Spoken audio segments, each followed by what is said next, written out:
Hello everyone. तो आज की इस वीडियो में हम पढ़ेंगे एक्सरसाइज 2.2 का इंट्रोडक्शन।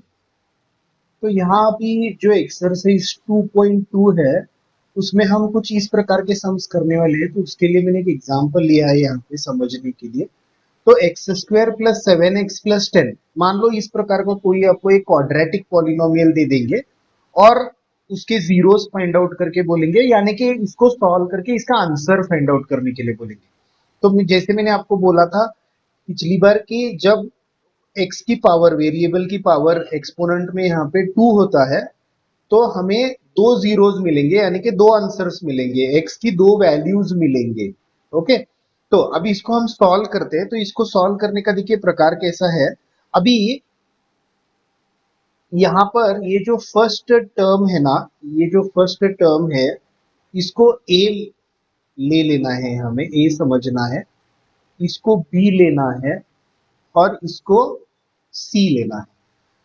तो यहाँ पर मैं आपको एक थोड़ा रफ में करके बताता हूँ, मतलब थोड़े बच्चों को आसानी हो जाएगी इसको सॉल्व करने के लिए। थोड़ा कंफ्यूजन रहता है बच्चों को, तो ये एक टेक्निक से आपको थोड़ा सा इजी हो जाएगा। अभी ये रफ में हमें कुछ तो थोड़ा सा कैलकुलेशन करके लेना है जिससे समझने के लिए हम इसको कैसे सॉल्व कर सकते हैं।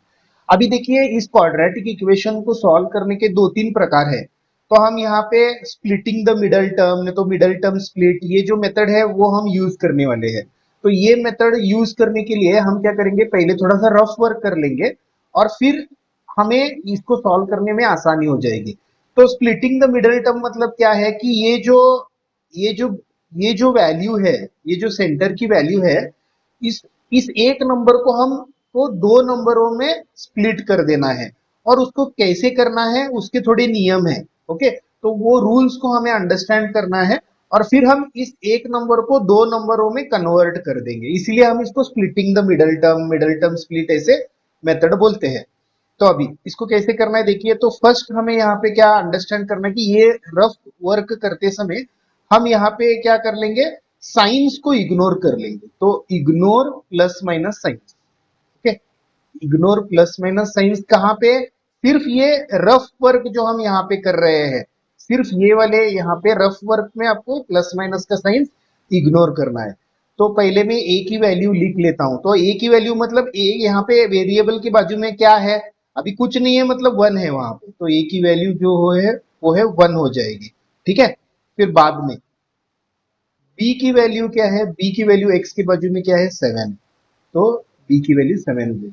और सी के बाजू में क्या है, सॉरी सी की वैल्यू क्या है, यहाँ पे तो ये तो कांस्टेंट होता है, यहाँ पे तो वेरिएबल नहीं रहता है, तो इसकी वैल्यू क्या है, टेन है। तो हम यहाँ पे टेन करके लिख लेते हैं। ठीक है, तो अभी अभी हमें क्या करना है, ए इंटू सी करना है, यानी कि वन इंटू टेन करना है। तो क्या आ जाएगा आंसर, टेन। अभी मैं आपको ऐसे क्यों करके बता रहा हूं, क्योंकि एक एक बार यहाँ पे ए की वैल्यू होती है तो उसको इसके साथ मल्टीप्लाई करने के बाद, मान लो फोर है तो फोर इंटू टेन 40 हो जाएगा। यहाँ पे तो कुछ चेंज नहीं हो रहा है, लेकिन वो दूसरे सम्स में हो सकता है कि ये वैल्यू मल्टीप्लाई करने के बाद चेंज हो जाए, इसलिए हमें ये दो नंबरों को, वेरिएबल इसको ए और सी को मल्टीप्लाई कर देना है। ठीक है, बाद में हमें बी की वैल्यू एक बार हम यहाँ पे लिख के लेते हैं। ओके, अभी फिर हमें देखना है कि कांस्टेंट साइन क्या है, कांस्टेंट की साइन क्या है। अभी कांस्टेंट मतलब ये कांस्टेंट जो होता है विदाउट वेरिएबल, ये जो नंबर होता है अकेला, इसकी साइन क्या है, यहाँ पे प्लस है, तो वो हम यहाँ पे प्लस करके लिख लेंगे। अभी अभी हम क्या करेंगे, हमें ऐसे दो नंबर्स चाहिए जिसको मल्टीप्लाई करने के बाद आंसर जो है वो टेन आना चाहिए। और वही सेम दो नंबर्स को जब हम ऐड कर देंगे, क्योंकि यहाँ पे कांस्टेंट की साइन प्लस है, ओके, तो इसलिए वही दो नंबर्स मल्टीप्लाई करने के बाद आंसर टेन आना चाहिए और वही दो नंबर्स ऐड करने के बाद आंसर सेवन आना चाहिए। ओके, अगर यहाँ पे अगर माइनस साइन होती थी तो वही दो नंबर से सब्ट्रैक्ट करने के बाद ये आंसर आना चाहिए, ऐसे हम लेते थे। ठीक है, लेकिन अब यहाँ पे प्लस है तो वही दो नंबर्स मल्टीप्लाई करने के बाद टेन आना चाहिए और वही दो नंबर्स ऐड करने के बाद सेवन आना चाहिए, ऐसे दो हमें नंबर्स भी चाहिए। तो वो कैसे नंबर्स फाइंड आउट करना है, तो इसमें थोड़ा बच्चों को कंफ्यूजन होता है, इसलिए हम क्या करेंगे, ये टेन के फैक्टर्स हम कैलकुलेट करेंगे। ठीक है, तो 10 के फैक्टर्स को कैलकुलेट करना है। तो देखिए 2 5 10 और 5 1 5। तो ये तो एक्चुअली थोड़ा इजी एग्जांपल लिया है मैंने आपको ये कॉन्सेप्ट को समझाने के लिए, लेकिन बहुत बार हमें इजीली ये समझते नहीं है कौन से दो नंबर्स लेने, तब उस वक्त जब आप फैक्टर्स को कैलकुलेट कर दोगे तो थोड़ा सा जो है वो आसान हो जाएगा। ठीक है, तो अभी देखिए 2 × 5 10 हो गया। तो देखो दो नंबर्स हमें मिल गए जिसको मल्टीप्लाई करने के बाद 10 आ रहा है, और वही दो नंबर्स को ऐड करने के बाद 7 हमें मिल जाएगा। तो ये परफेक्ट दो नंबर है। ठीक है, जो हमें फैक्टर्स करने के बाद मिल गए। अभी इन दो नंबरों को हम 7 के जगह पर इन दो नंबरों को क्या कर देंगे, रिप्लेस कर देंगे। 7 को इन दो नंबर्स के साथ रिप्लेस कर देंगे। तो मैं यहाँ पे लिखता हूं, देखिए लिखने का भी एक मेथड है। तो पहले x² लिखना है, फिर बाद में ये सभी स्टेप्स आप ध्यान से समझना। फिर हमें पहले x लिख लेना है। तो पहले x को लिखना है और बाद में 7 के जगह पर हमें लिखना है 2 + 5।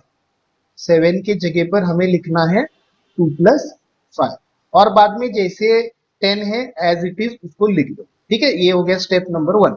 अभी सेकेंड स्टेप में क्या करना है, x को 2 के साथ मल्टीप्लाई करना है और फिर x को 5 के साथ मल्टीप्लाई करना है। तो x² जैसे है वैसे रखेंगे, बाद में x × 2 हो जाएगा 2x, और x × 5 हो जाएगा 5x। बाद में जैसे +10 जैसे है वैसे रख देंगे। तो अभी इन दोनों का एक ग्रुप बना देंगे और इन दोनों का एक ग्रुप बना देंगे, इसमें से कॉमन हम चीजों को ले लेंगे। अब इन दोनों में कॉमन हमें क्या दिख रहा है, इन दोनों में कॉमन तो सिर्फ x है। बाद में एक x बाहर चला गया तो एक x यहाँ पे ब्रैकेट के अंदर रहेगा, और यहाँ का भी x बाहर ले लिया हमने तो सिर्फ यहाँ पे क्या बचेगा, 2 बचेगा। फिर इस साइड में हम x को तो कॉमन नहीं ले सकते क्योंकि x यहाँ पे है यहाँ पे नहीं है। तो 5 ले सकते हैं क्योंकि इस 10 के अंदर 5 जो है वो छुपा है। 5 2 10 करके हम ले सकते हैं। ओके, तो हम 5 कॉमन ले लेंगे और ब्रैकेट के अंदर लिखेंगे x + 2। अभी अब देखिए बहुत सारे बच्चों को यहाँ पे कंफ्यूजन होती है कि यहाँ पे x + 2 कैसे आ गया सर, है ना। तो अभी देखिए आप रिवर्स मैच करके देखना, हमेशा रिवर्स मैच करके देखना, वैल्यू सेम आनी चाहिए तभी आपका स्टेप जो है वो करेक्ट है। अभी 5 2 10 है ना, बराबर हो रहा है ना कैलकुलेशन। 5 2 10, यहां पर भी 5 × x हो गया 5x।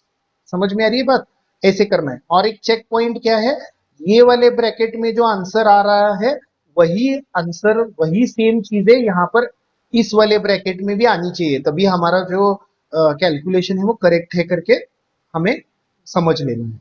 तो बाद में मैं यहाँ पे x + 2, अभी इन दोनों ब्रैकेट्स को मिला के हमें एक बार ले लेना है।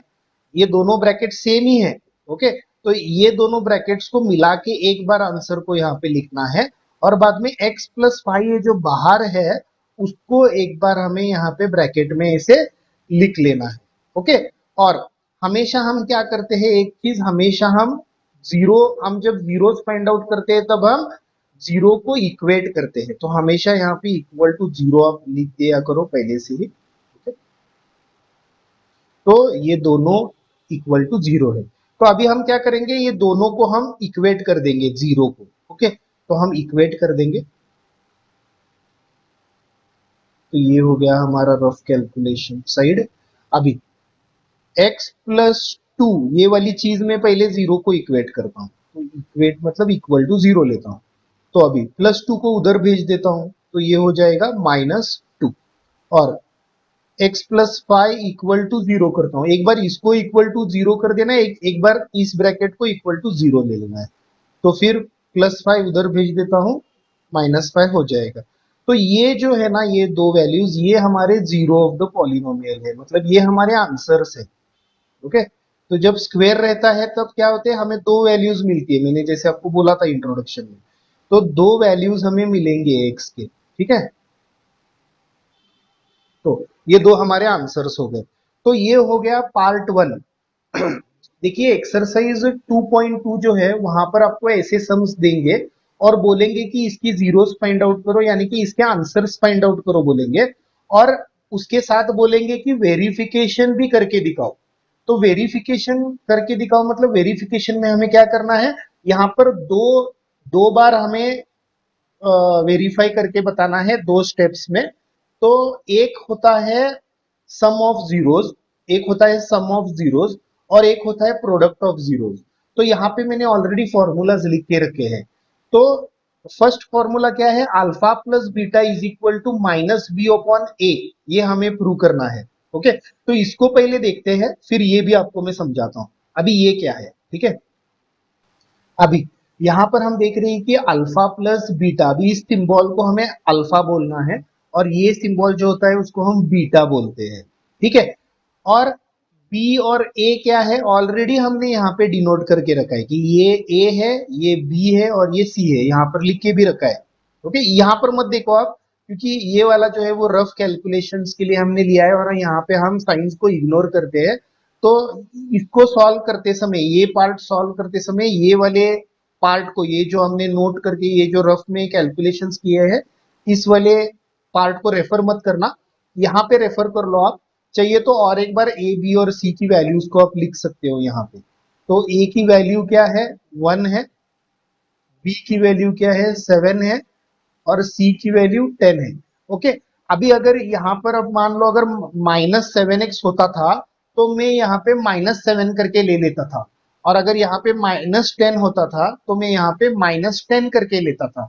ओके, इसलिए मैं आपको और एक बार यहाँ पे सेपरेट से लिख लो करके बोल रहा हूँ, क्योंकि हम जब यहाँ पे कैलकुलेशन कर रहे थे तब हमने साइंस को इग्नोर किया है। तो ये वाला पार्ट मत लेना, आप रेफर मत करना ये वेरिफिकेशन करने के टाइम में, ठीक है। तो आप और एक बार सेपरेट से यहाँ पे वैल्यूज को लिख लेना। तो ए बी और सी आपको कहां से मिल जाएगा, यहां से आपको ए बी और सी की वैल्यूज मिल जाएंगी। और अल्फा और बीटा क्या होता है, ये जो फर्स्ट फर्स्ट वाला जो एक्स का जो फर्स्ट आंसर आया है हमें, उसको हम अल्फा बोलेंगे। और जो सेकेंड वैल्यू हमें आंसर जो आया है एक्स का, उसको हम बीटा बोलेंगे, ठीक है। तो अल्फा इज इक्वल टू -2 हो जाएगा और बीटा इज इक्वल टू -5 हो जाएगा।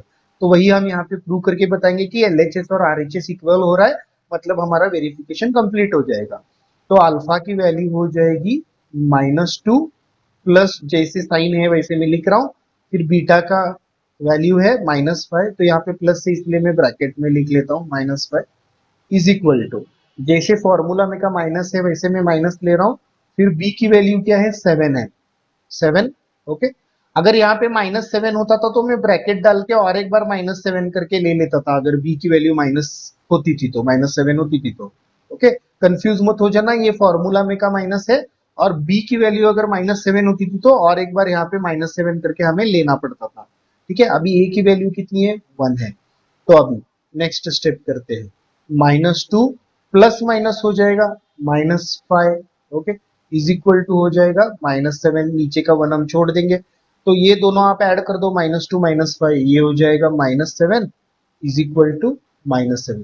तो आपको दिख रहा है कि LHS is equal to RHS हो गया है, यानी कि हमारा जो वेरिफिकेशन का फर्स्ट स्टेप है सम ऑफ जीरो, ये हमने कर लिया है। तो ये वेरिफिकेशन हो गया है। अभी नेक्स्ट प्रोडक्ट ऑफ जीरोस करेंगे। तो अल्फा की वैल्यू सेम कितनी है, यहाँ पे -2 है, तो हम -2 करके ले लेंगे।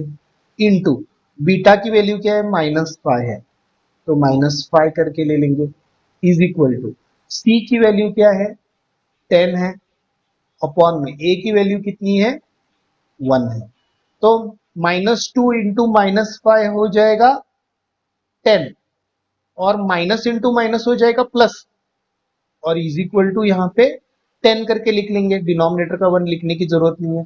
तो 10 is equal to 10, LHS is equal to RHS। तो ये भी हमारा वेरिफिकेशन हो गया, यानी कि हमारे जो आंसर्स है वो परफेक्टली फाइन है, वेरीफाई करके भी हो गए हैं।